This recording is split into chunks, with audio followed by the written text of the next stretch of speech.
ኢሳያስ ተስፋዬ ይባላል። የከፍቴ ወጣቶች ቁጠባና ብድር ህብረት ስራ ማህበር የቦርድ ሰብሳቢ ነኝ።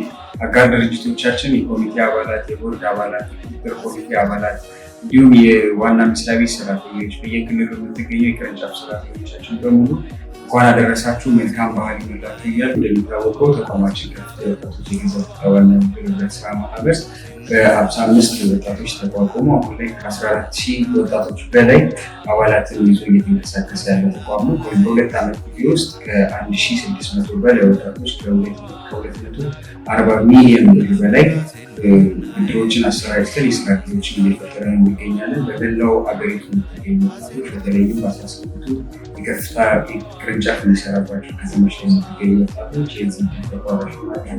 ከበዓሉ ጎን ለጎን ደግሞ ስኬቶቻችንን የሚጋራበትን ሀሳቦችን እያሰባችሁ የራሳችሁን ስኬታማነት የምታረጋግጡበትን ሀሳብ እያሰባችሁ በአባል በመሆን በመቆጠር በመበደር ስኬታችሁ ማማ ላይ እንድትደርሱ እየጋበዝኩኝ መልካም በዓል እንዲሆንላችሁ ታላቅ ይገልጻለሁ። አመሰግናለሁ።